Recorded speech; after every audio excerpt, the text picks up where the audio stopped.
Hello. The legal representation for Bourbon and Bond with the Boys would like to apologize. In our previous episode, there was a horrendous error in mathematics. Maths, as we like to call them. During the episode, it was suggested that the total score for Thunderball would be 110 points. However, it was Bond girls that got the extra point. Thunderball scored 109 points out of 150 points possible. Still our highest rating Bond movie, and one of the highest rating Bond movies we will have for quite some time. We apologize for any inconvenience this may have caused you, any hurt feelings, any sadness, and we look forward to your continued support of the channel. Thank you. Oh, shit.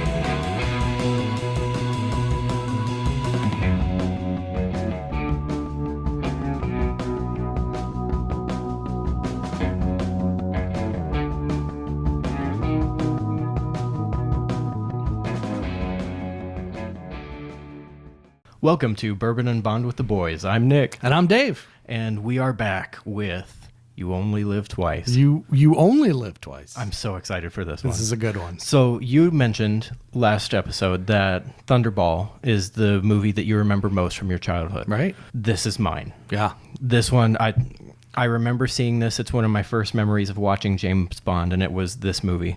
I love this movie so much. It's a fun movie to watch. Yeah, it really is. I think it's going to do well. It's going to do pretty well. I don't know if it's going to stack up against Thunderball. That was a high score. Let's endeavor to get all of the math correct. Yeah. Done in the. We'll try to keep each other honest this time. Well, now remember, here at Bourbon and Bond, Bond is only half the story. The other half of the story is what we get to sip along with it. We did tell you that we were going to deviate. We warned you. Very slightly. One of our very few deviations. Yeah. So for this week, we have something special. We have Hatozaki Japanese whiskey. Yes. I don't know much about this one. As you can tell, however, this has been previously sampled. I think you bought that for me. I think I did too, and I don't remember why. It's good. It's enjoyable. The only issue we'll have is this bottle's been open for a while, but it's good stuff. Which really should only positively affect things. Well, let's hope. Okay. Let's give it a go. Give it an open here. So while Nick is pouring, I'll read you some notes from their website. Kaikyo Distillery.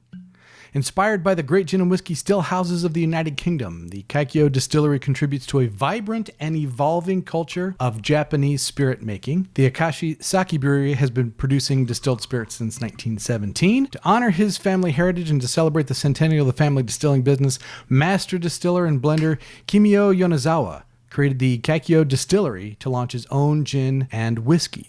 The distillery is named after a bridge, the longest suspension bridge in the world, so says the website. And they use a variety of woods. It says American oak, Japanese Mizunara oak, and Sakura cherry wood, which have all been used for bourbon, sherry, port, that kind of stuff. Gives it some unique flavor. Minimum malt whiskey of 40%, aged for up to 12 years. Interesting. Yes. Okay. And here's what the label says. The Hatozaki Lighthouse, the oldest stone lighthouse in Japan, has been a guide for sailors navigating the turbulent waters before the port of Akashi since 1620. It is a symbol of dependability, openness to the wider world, and trade, which enables the exchange of goods and ideas and liquor. I added the last part. We chose this lighthouse, which stands so closely to our distillery, as the perfect icon to represent our whiskey. All right. Let's sample it. Yeah, let's give it a shot. All right, to You Only Live Twice. Kurosawa. It's good. Okay. Yeah. That's why I got it. It's good. This is not the best whiskey you'll ever drink. This is good. Mm-hmm. If you've been wanting to try Japanese whiskeys just to see what all the fuss was about, this is a good one to start with. Yeah. I It's really a fine enjoy whiskey. this. It's a easy sipper. It's good. I'm glad that we started out neat. That's a great rule that I created by myself. Having brought that up, don't you think this would be a good spot to pause for an ice cube? You're going to put ice in that? Oh, I always put ice in this. We'll pause. Pausing. We're back. We're back. You know, ice sometimes is just to make it cold. You know what? I have some whiskey stones. I like whiskey at the house. stones. I would try those with this because I think this is easy enough to drink. I don't want to water it Yeah, down. you can't let it sit very long because if you water it down too much, it'll lose all the flavor. It's not Right. packed, loaded with flavor. No, so you want to absolutely go not. after it right away. Yeah, it drinks like a scotch. It's worthy. It's not. This is not. It's okay for Japanese. No, this is good. It's very good. Yeah, I really enjoy this, and I'm glad that it's accompanying You Only Live Twice. Now that we are loaded up on fine Japanese whiskey, let us talk about You Only Live Twice. This is 1967, and I can finally start keeping notes. This movie was actually released just before my first birthday, so I was not one when this came out yet. Again, Sean Connery, Bernard Lee, Desmond Llewellyn, Lois Maxwell. There is no Felix Leiter in this movie, and we get our first view, full frontal, of Donald Pleasance as Blofeld. Oh, yeah. We have not seen Blofeld in the flesh yet. Mm-hmm. It happens here. Because in the first, which one did we see him in? Where he was stroking his pussy. Well, he's always stroking always Mr. stroking it. Bicklesworth. Yeah. But I think the best one was From Russia with Love, right? Because he had the super creepy voice, and he's just so we'll talk about this later when we get to the villain. But a lot of the Blofelds up till now have been just slightly obscured. Yeah. This is the first time you see him full. Okay. Shall we Dive?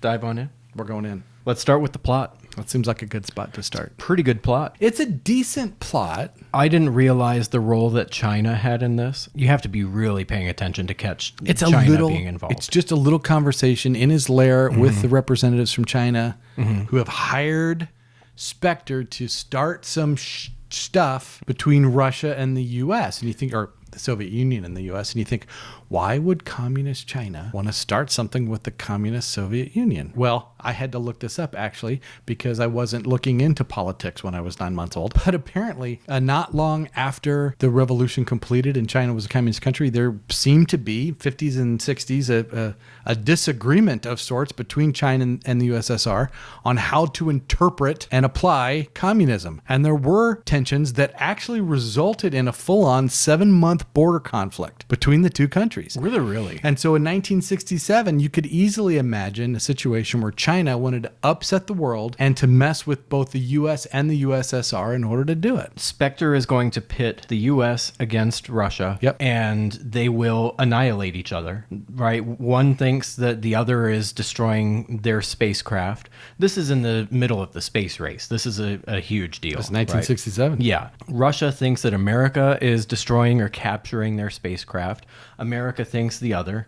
And so the plan is that both countries will annihilate each other, and there will now be room for a new superpower. Yeah. And as a little cherry on the cake, they get to try to pin it all on Japan. Right. And Russia and Japan were not friends and not been friends since World War II, maybe Right. earlier. Mm-hmm. And so, yeah, they're full on. Of course, though, Spectre does what we would expect Spectre to do is, crawfish on the deal get some of and theirs. try to Yeah. extort some money from China because Blofeld, right? Yep. So that's kind of the plot. Little convoluted, but decent and very timely, very situated. It was, in its yeah. context. And I loved and hated the opening to this movie when they kill Bond again. The same thing they did with From Russia with Love. They kill Bond in the first few minutes of the movie. This time, the opening scene kind of carried over before the credits and then after the credits. Yep. You think, okay, well, maybe they're doing the same thing and we see Bond again. Obviously, this is a joke. Right. And then they're burying James Bond at sea. Yep. And it's in the papers that Bond is dead. Commander Bond. This is a huge problem for me as a kid. Right. And then we see him in his military garb when he's hauled into the submarine. In the submarine, yeah. A little bit different from Russia, where that was someone dressed up and mask as Bond. This is actually Bond faking his own death for a purpose. Right. But yeah, when you're 9 months old, that's scary. So we've got 6 out of 10 written down for plot. I'm happy with that. I think it's fair. I think so too. I think it's definitely the cloudiness. And contextuality. I mean, it's really stuck in that context. Yeah, right? absolutely. Okay, so 6 out of 10 for the plot. Moving on to Bond. This one, we've gotten out of the phase. So I'm excited about that. We don't have to dock bad. anybody points for attacking women. No unforced errors. We don't have to drop any points for dropping guns. Very excited about that. So we're back up to straight 5s for Bond. Yeah. You know, this is really, we are starting to see the beginning of the end. Yeah, agreed. Of the era. There's a lot going on between Bond and Eon at this point. Yeah. Bond is getting tired. Sean Connery's getting tired of doing this and is a little bit worried he's going to be typecast for this kind of movie. It's going to crimp his style. I think he was big enough at that point to not be, but he was worried about it. He was getting bombarded. destroyed, just mobbed. Yeah. There was nowhere he could go in Japan. They loved him. Not a moment's peace. I saw that there were paparazzi following him everywhere. I mean, taking pictures of him in the toilets. Yeah. To the point where Cubby Broccoli was giving them a tongue lashing for not giving him some space. Right? It was bad. Yeah. And so I think that also contributed to he's getting tired of this. Yeah. So I thought the acting was great. 5 out of 5 for acting. He toughed it out. 5 out of 5 for hotness. Yep. Still looks great. Yep. Dude's got it. And a 5 out of 5 for masculinity. Yeah. He's going to cost us some personal joy very soon because of his decision when he making. takes a short departure. Yeah. He'll come back and a little bit mail in his last tour. We'll have to talk about that. But he's still Bond here. He's still straight 5s. Yeah, absolutely. So 15 out of 15 for Bond. Villain. Okay, here we go. I would love to give a little bit of a shout out to Calvin Dyson. I don't know that person. YouTube sensation. Sensation. Let's just go with sensation. This is the young man who did a video on his list of best Blofelds. He had some excellent points.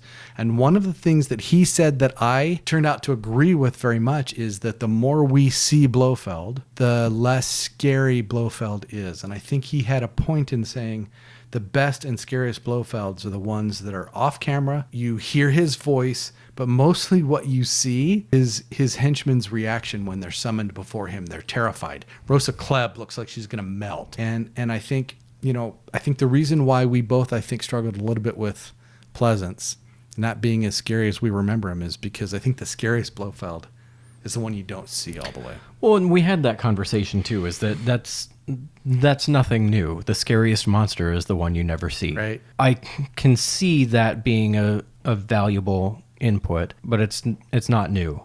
The other problem with Donald Pleasance being Blofeld is I see Donald Pleasance as the forger from The Great Escape. Do you now? That's it. That's who he is to me. So we're doing confessions? Yeah, that's who he is, and I can't unsee, the guy with the terrible eyesight trying to forge their documents as a villain. Do you want my confession? Let's hear it. I always remember Donald Pleasance, because of my age, as the president that must be rescued by Snake Plissken. Oh, in Escape New York. I loved that movie. Donald Pleasance was the president who's playing, and he jettisons out and Snake has to go on and rescue him. That movie Do you remember that? sucks. Oh, it's such a good movie. I loved it. But no, it's hard to see him as a villain. And the scar is so bad. It just looks doofy. Well, here's the thing, and I heard this from somebody. Imagine his face without the scar. It's worse for Blofeld. Well, for a scary bad guy. Yeah. So yeah, I do not think. I mean, Donald Pleasance is the iconic Blofeld, but not nearly the best Blofeld. Right. Okay. So I wrote down that he was good until I saw him. So seeing him Makes it worse. And him not being what I was hoping for in a villain. Makes it worse. I've got a 6 right I now. got a 6. It's a 6. 6 out of 10. Could have been lower. It could have been lower. But he, like you said, he is the iconic Blofeld. He's, first time we see him with the scar, with the cat, it's not the best, not the worst, but yeah. 6. Yeah, he's below average. He doesn't but try he to buy gets, Bond a he gets a delicatessen. significant nod. Yeah. Okay, 6 out of 10 for the villain. We had an interesting time with the henchman. Yeah, we did. This is the first time that we've had a henchman who has henchmen. Yeah. So now we have a committee of henchmen and sub-henchmen. Yeah, he's a henchman who is himself a numbered Spectre agent, and he doesn't get his hands dirty, he dispatches his minions. And that's not really henchman territory. No, it's not. He is supplying the liquid oxygen for the rocket launches. So, he is taking an active role in some of these things, but he's taking an active role in that his company is doing this. He's a delegator. He's a CEO. He's a figurehead. He's the agent who makes other people do this. And the Osato's who we're talking about, by the way, apologies. Osato himself is not intimidating. He's kind of a mousy little dude. He's just from a spy movie henchman point of view. Yeah. I'm sure if you were going into negotiations for a merger, he'd be scary, but that's not what we're doing. No, it's not. I did not like him as a henchman because of the things we've said. He's delegating all these things to be done by his subordinates, and he's not getting involved. That being said, some of his henchmen are pretty cool. I have another confession. Yeah. Peter Maivia. Mm-hmm. I did not remember this man, and I did not remember the fight scene in Osato's office. When I was rewatching the movie and I saw this happen, I'm like, why is there a Samoan beating up James Bond in Japan? And I was joking. Turns out I wasn't joking. Peter Maivia was a famous wrestler, Samoan, and he was not just the henchman's henchman, he was also the fight stunt coordinator for this film. Mm-hmm. He's a monster. He's huge. Yeah.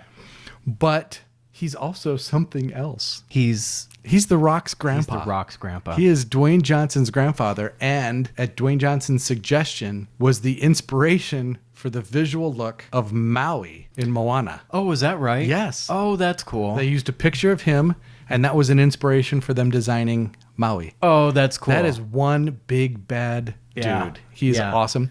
Died very young from cancer.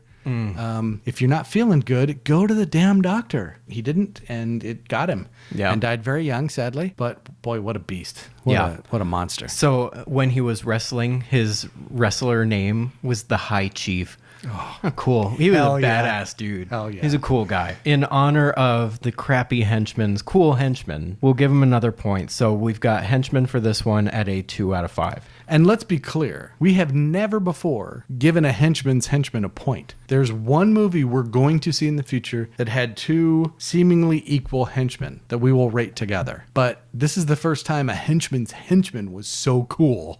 They deserved he gets a point. Yeah, an honorary point. Yeah, he was bad. Okay, so 2 out of 5 for the henchman.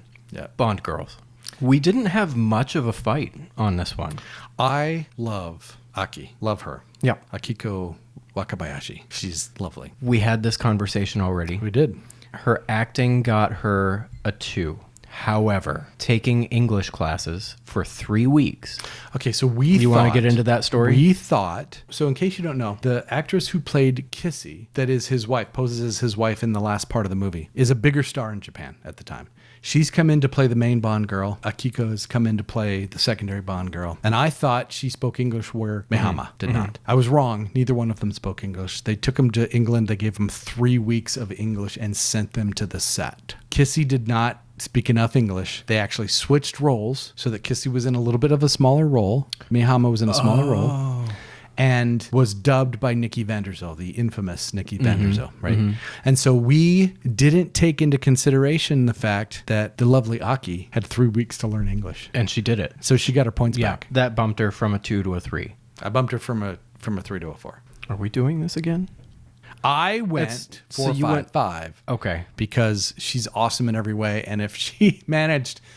And you watch, you can see it. There are a couple scenes where she speaks Japanese to one of the other characters, and she's so natural because she's not fighting the language. It was hard, I'm sure, but 3 weeks? That's amazing. See, now that you've told this story again, you're really tugging at my heartstrings here, and I kind of want to give her another point. 4, 5, 5. Let's do 4, 5, 5. All right, so 4 for acting. Yep. 5 for hotness, and 5 for character. For character. She's a great character. And the way she's introduced, she's almost elusive to Bond, and you're not sure whose side she's on. Yeah, she seems like a bad guy. She saves him, but then she doesn't save him, but then she saves him. So very well done. There's a problem we'll talk about later. Well, maybe we need to talk about now when she expires. It takes James Bond about 28 seconds of mourning to get over it. Yeah. So he really did latch onto her. Yes. I mean, there were significant feelings there. Yes. And then he just gets over it. Turned it off. So if you're a spy, you need to take all that, Put it deep down. push it down, Deep down. and use it to kill the bad guy with. And that's what he does. And he does. He's Bond. That's why he got straight 15. Okay, so we've got a 4-5-5 for Akiko. And then we move to Mehama, who plays Kissy, who becomes the femme fatale, where Aki is his partner. Kissy is the femme fatale. And again, completely dubbed, didn't get a handle on English, not her fault, given 3 weeks. You know, we gave her a little bit less on acting because she's completely dubbed. Not great. Okay, so acting. This is not, I mean, this is just the fact. If you look either of these actresses up, they have a lot of Godzilla on their resume. They did a lot of Godzilla movies, a lot of Godzilla Kong movies. All right, so that was their niche. Okay. Not great acting. 2. She's a 2. It could have been much better. Yeah. And when you said she didn't get the handle on English, not her fault, Akiko did it. And remember, we're not rating Mehama. We're rating Kissy. Okay. So Kissy acting is a 2. She does not have the hotness or the presence that either of the other Bond girls do. Being in the same movie with them hurt her in this category. Yeah. And as Tiger said, She has a face like a pig. She's a 3 for hotness. she's a 3. Character? And I think I pushed back hard on this because she shows up out of nowhere because she has an attachment to the village and you're going to marry her and she's going to go along with this. And oh, by the way, she happens to be one of Tiger's agents out of the blue. And so I was hard on her and I said 2-3-2. And you said... I said that what she did at the end, when she and Bond discover the volcano layer, he sends her back to go get Tiger. So she climbs up the crater of the volcano, then down the volcano, makes that swim back to the village, alerts all of Tiger's guys, brings them back, evades a helicopter shooting at her, and then comes back with all the guys and ends up getting in the gunfight. She's an active participant in all the big action at the end of the movie. She's at least a 3. So Nick talked me into a 3 because she earned it. I think she did. character-wise. I think So she did. 2-3-3. Yeah. Now we've got Brandt. Oh my God. This is a bad bitch, and there is no other way to say it. There is a moment when they both know the other one is working for the enemy, and they knock that shit out anyway. They just go for it. And then she immediately tries to kill him. Yeah. And almost succeeds. Almost. That is a bad bitch. And then she gets eaten by piranhas. Oh, yeah. That's such a terrible bummer. death. What a worthy Classic death. Bond. Yeah. Blofeld kills the henchman. What a worthy death. Oh, man. He's like, oh, man, you're going to screw up that bad and let Bond live? Piranha. For acting, I gave her a 4. I thought she did great. She's good. She's great. She's really good. You believe every single thing she's saying. You believe that she is luring him in. And I'm going to kill him, Yeah. but I'm going to sleep with him first, just for me. So she's a 4 for acting. You talked me into a 4 for hotness. Yeah, and you talked me down from a 5 because everything about her that's hot is not the way she looks. It's the way she acts. And so I think you were right to bring it down to a 4. Okay. Or for me to bring you up to a 4. I think that's the right way to go. Okay. Luciana Paluzzi. Yeah. You fought so hard Yeah. to get Luciana Paluzzi 5 points for hotness. Yeah. Karen Dor is more attractive than Luciana Paluzzi. But most of it ends up in acting. And she still has that sexy, manipulative character. They're very similar in They are, character. except Helga Brandt is prettier. She's a bad bitch. Yeah. I'll stick with 4 Yeah, for we're doing hotness. 4s. I think that's fair. And then character, we've got 4 as well. I think we went 3 for her because what's the character development for Brandt? She works for Spectre. She's a numbered agent for Spectre. That's it. How'd she get there? Why'd she get there? What's she doing there? We don't know. She's just Spectre. Right. She's a numbered agent for Spectre. That's not a 5. She's working with... Right? Okay. That's my...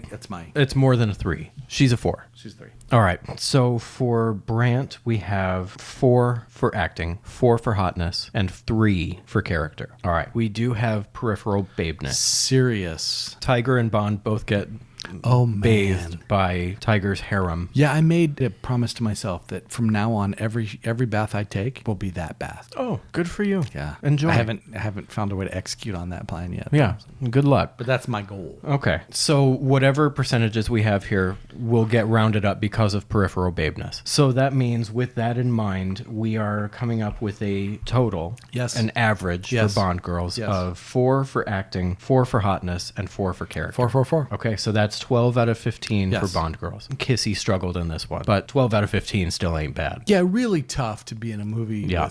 with such strong, beautiful characters. Yeah, That just agreed. hurt you. Okay, action was strong. It's a lot of it. There's tons. This thing is nonstop.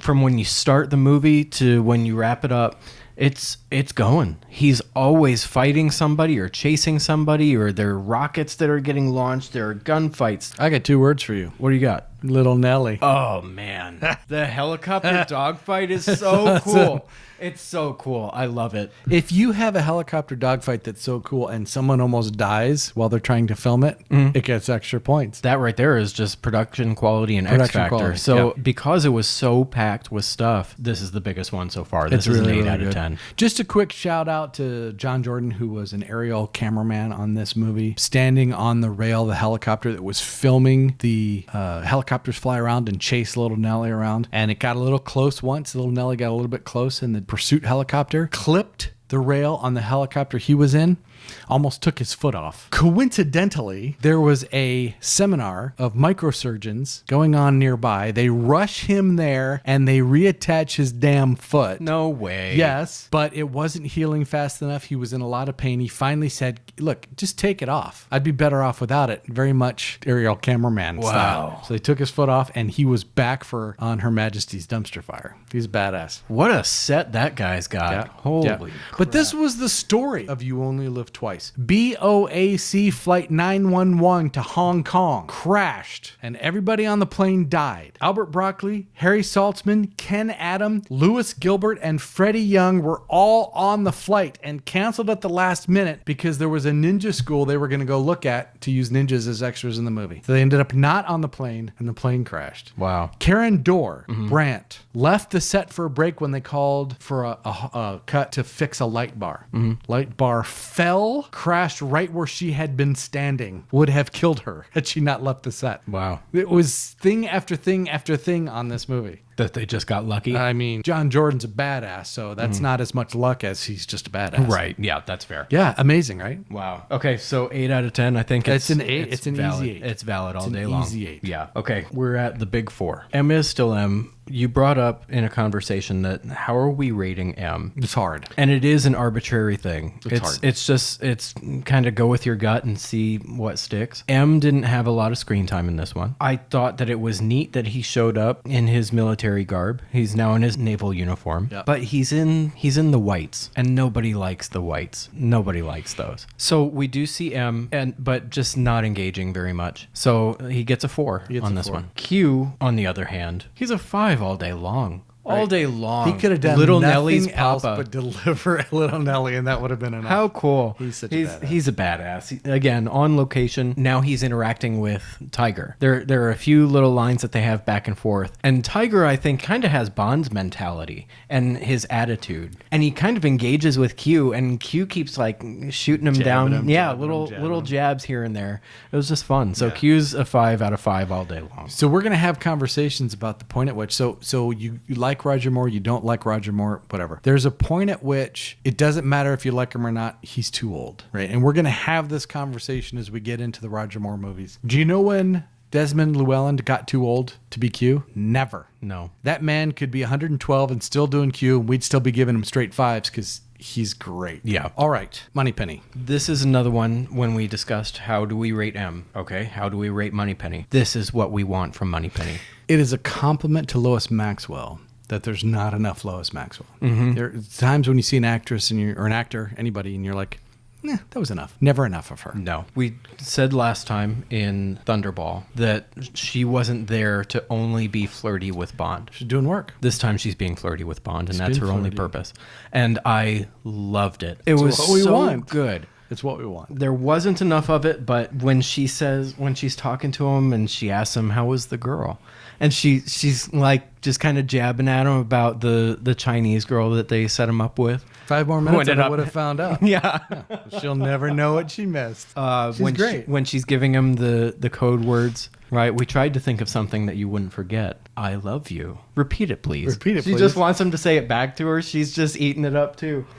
She's a 5. She's good. It's a 5 out of 5 for Moneypenny. We do have a problem though. Talk to me, Goose. Felix. There's no Felix. Felix gets a 0. But let me just say, on my independent cohort rating of Bond's cohorts that typically show up in the absence of Felix to replace Felix, which seems dumb, Tiger Tanaka is by far number 1. Green Bay is 2. Tiger Tanaka is a complete, on the whole scale. Oh, how cool everything. is he? How much help is he? And how much badassery does he get into? Yeah, he everything. is straight He's top. 5s. He's Yep. all the way. Yep, I absolutely agree. He's the best. Got a secret train. He travels around the city. I mean, he's just a Oh, badass. I assume your Mr. M has a similar setup.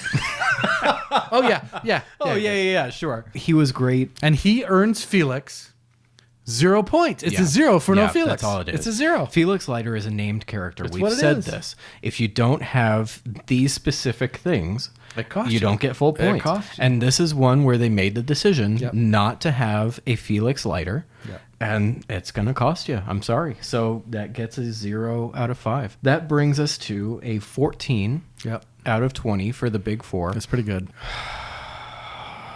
No, let's do it. It's what it is. It let me down. It's what it is. It let me down. Okay, the credits montage. I was very generous to this song, purely out of nostalgia. You were very generous to this song.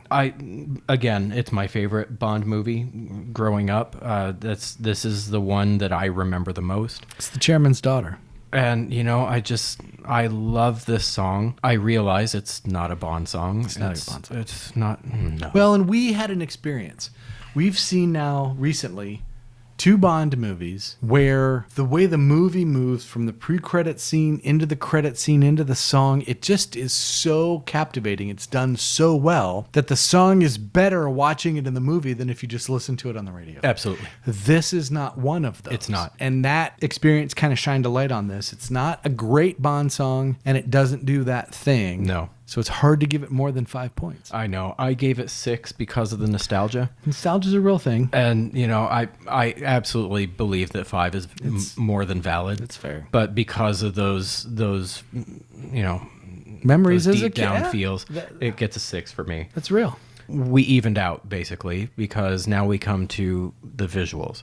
Did you ever have that experience where you were doing a thing and it was really disappointing, and it was so disappointing that it got to the end of the thing and then it did something good, but you were already so disappointed you didn't actually notice the thing it did that was good? Yep. That was this. Yeah, pretty much. The visuals were so disappointing. So disappointing. Somehow, until my rewatch, I missed the last 30 seconds or so of the visuals with the 4 geishas sitting together. And the 4 ample slips. Well, I there know. weren't 4 slips because 2 of them were facing the wrong direction, but there were the bookends. There were bookend, slip silhouettes. which should earn a point. Yeah, nice.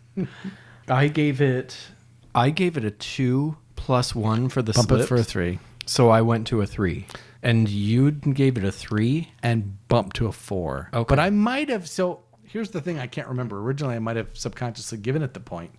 But it really doesn't matter. If you go 6 and 3 and I go 5 and 4, we Let's- end up with 9 points. Yeah, let's it's not 9 fight points over either it. way. 9 out of 20 for the Right. credits montage. Right. Bond was huge in Japan. That played a little bit of a role in them doing this story in this way in this place. A ginormous Japanese audience for this. And so, doing it in a way that would appeal to that audience was also important to them. So, I'm not going to knock them for that. I can see it. All right. Bondness did well. We made a huge mistake the first time through. Humongo. Giant.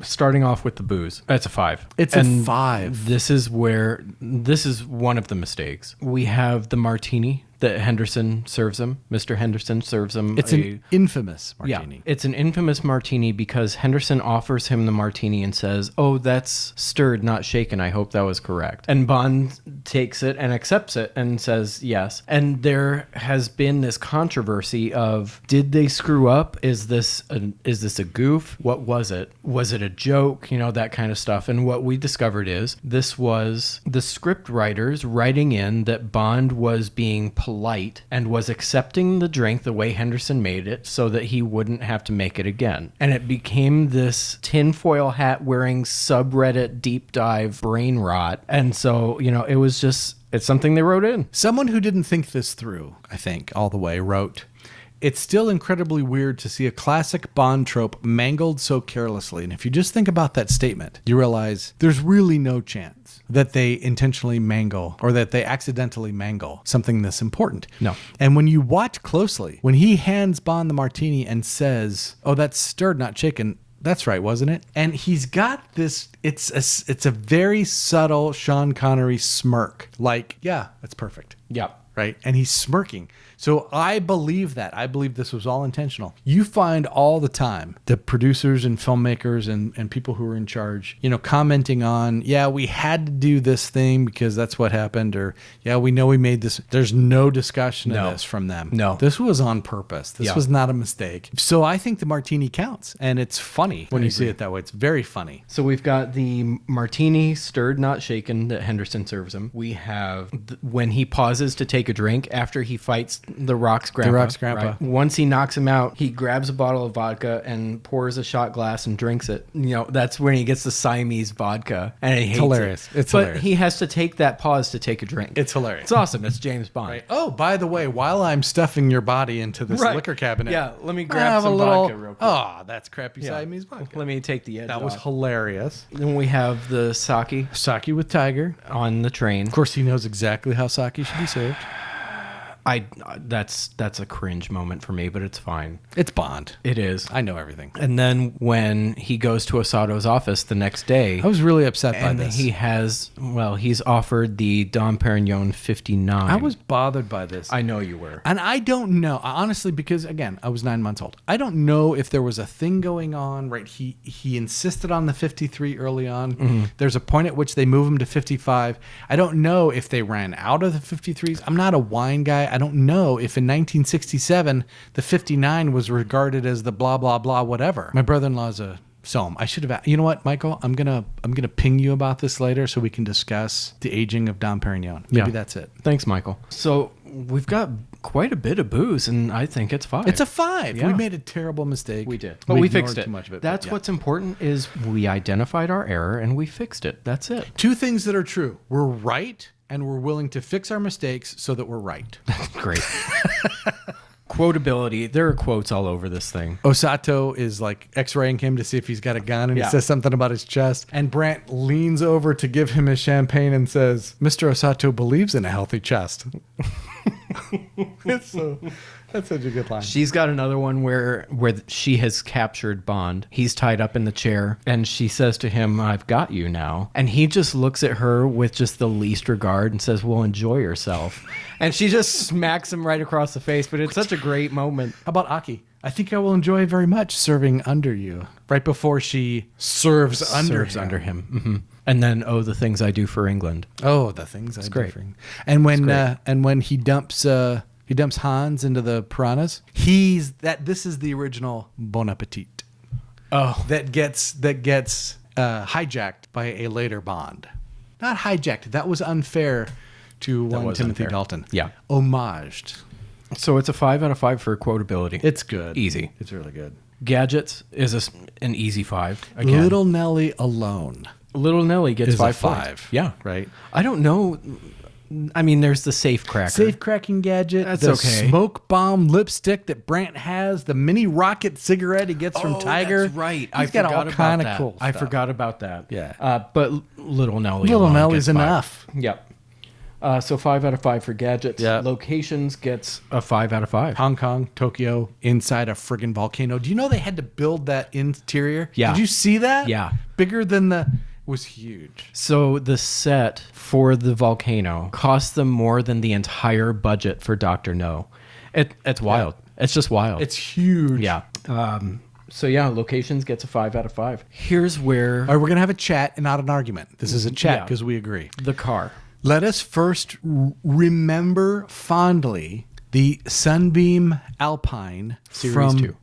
Series 2 from Dr. No, which did not earn a point, but was duly noted as part of history. Yes. This is the only movie, I think, I think this is what I read, that this is the only movie where he does not drive a car at all.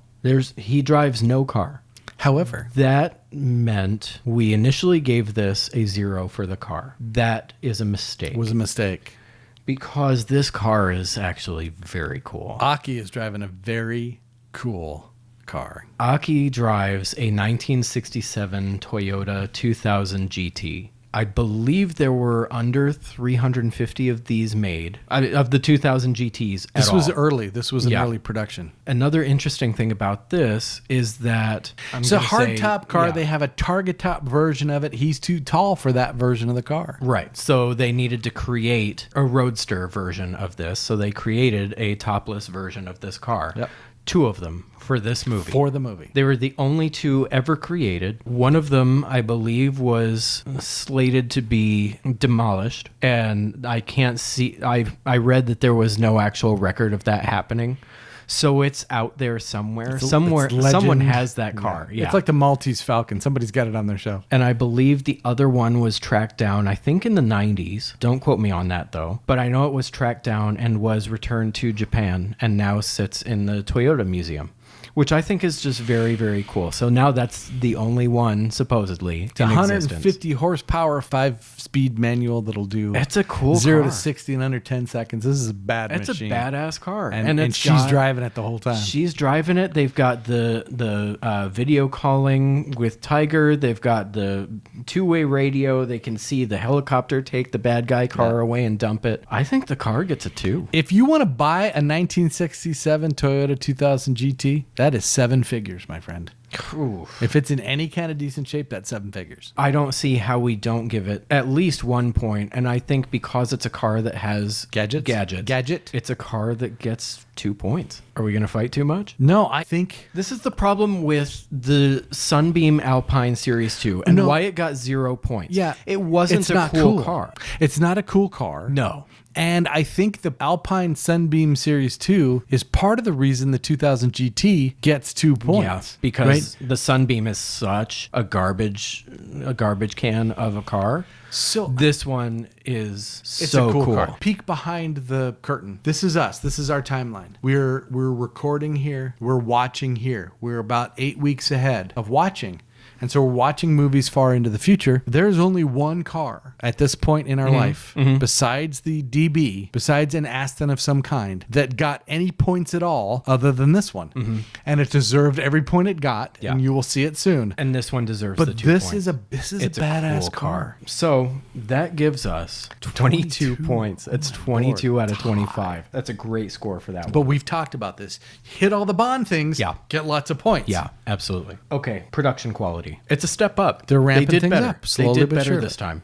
None of the quick speed photography fights. That was great. The helicopter fight chase scene is Oh, it's fantastic. epic. It's And fantastic. again, they didn't, CG didn't exist. They're doing No, this they're doing the manually. things. It was Yeah, they were doing badass. this. So much so that somebody almost died. The rocket launch was pretty rough to watch. And the slow motion space scenes are. You know, they really weren't bad. They weren't as bad as they could be for this time period. So I know. And then at the boat docks, he's using the wrong gun again, which just pisses me off. I mean, So- come on. Yeah, get we're it at the right. fourth. I'm I sorry. just the don't think fifth anybody's movie going to now. be looking. That's not the worst thing. Somebody's looking. Some of you probably know this, but they hired, I think, a Czech actor to play Blofeld, and he just didn't work in any way, shape, or form. And he had hair. And a week into it, they're like, "Damn, we got it. It's now or never. We got to pull the plug." So they pulled the plug. They brought in Donald Pleasance. Donald Pleasance plays him bald. There's one scene where the camera's coming at him from behind where you can see his head. He has hair. Oh, really? Yeah. Oh, It's a I bad didn't catch mistake. that. It's a bad mistake. I didn't catch that one. It's a scene with they just didn't reshoot the scene. Okay. It's a bad mistake. Okay. It is a step up this time. There It were is. still a few mistakes that lost at some point. So are we good with 6? 6. I 6 think out it's of 10. 6. I think it's a 6. It's That's not overly generous. It's no, fair. it is fair. Like we said, they are doing better. They're still making a couple of mistakes here and there, and they've got to be called out for it. That's all there is to it. Last one, X Factor. So I know that you had your Thunderball experience here, but I want to speak as somebody who didn't. Goldfinger, homaged. Thunderball, classic. I think this movie holds its own. I do too. Yeah, it does. It does so well as just being a standalone movie. Just watching the movie by itself, even if you're not grading this as a Bond movie, this is a fun movie. It's an exciting, exotic spy thriller. Yeah, it's so much fun. And, you know, because they did so many things so much better this time, and because this is my most memorable Bond movie growing up, this gets an 8. It did so well. It's got the helicopter dogfights. It's got a volcano layer. You're talking about the space race between the U.S. and the USSR. I think the fact that it sits in this murderer's row of some of the best Sean Connery Bond movies and holds its own justifies your... You've got piranhas. You've got ninjas. Piranhas. There are ninjas. There's a whole ninja school that attacks the lair inside the volcano. Yeah. It's awesome. I love this movie so much. And I was so happy to see that it did hold up. It did. It's still 1967. There's some of the things that are very dated, but if you go back and watch this movie, you will have a good experience. Have a good time. It's a good movie. Yeah, you're gonna enjoy yourself. So an 8 out of 10 for X Factor. You want to take a quick break and add them up? Okay, break time. We are back. Mm-hmm. So I'm going to have these rolling all over his face. Right here.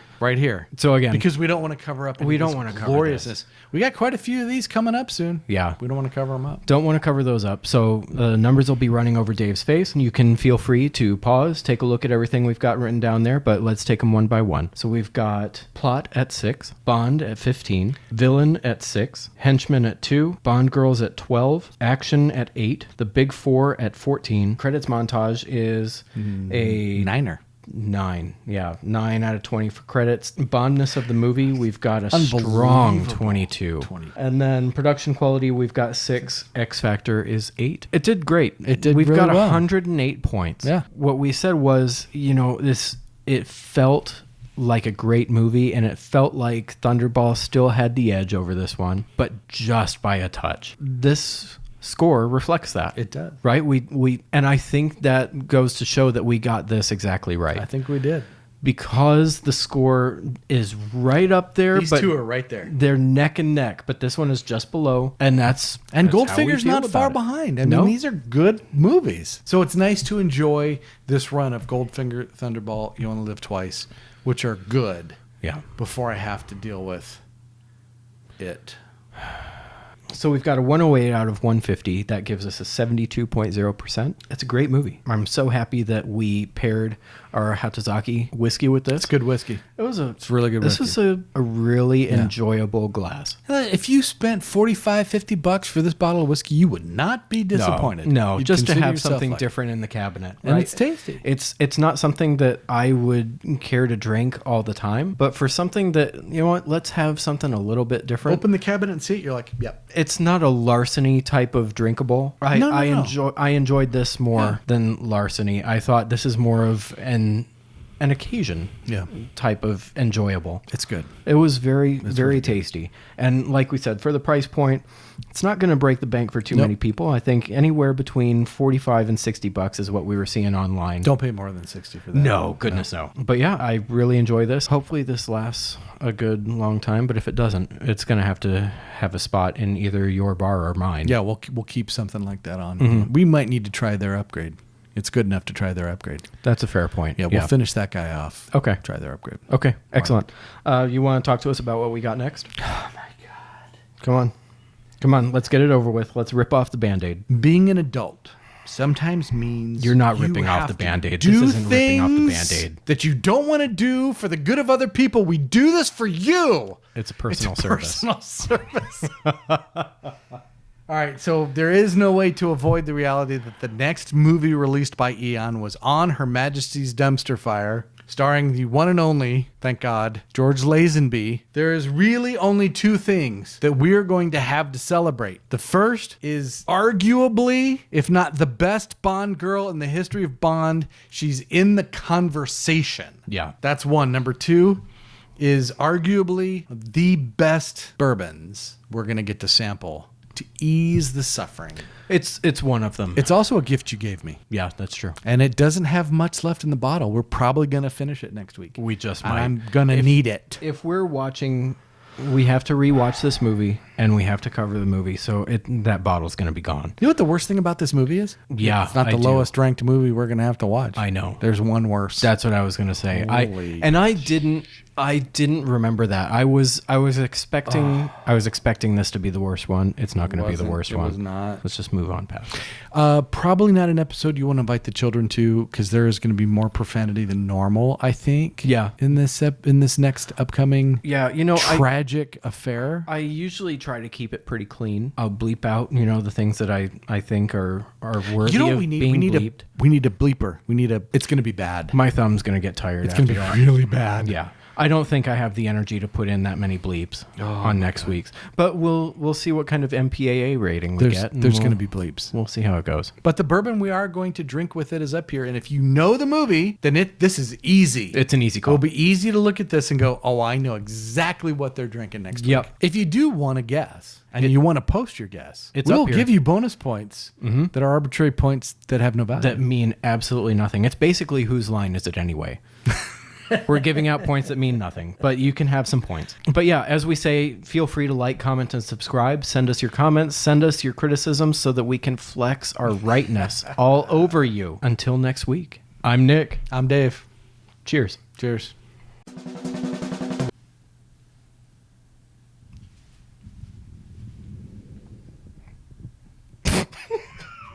Shit. I knew I was going to do it. I was trying so hard. I didn't even look at the thing. Hold on. We'll get it. Hold on.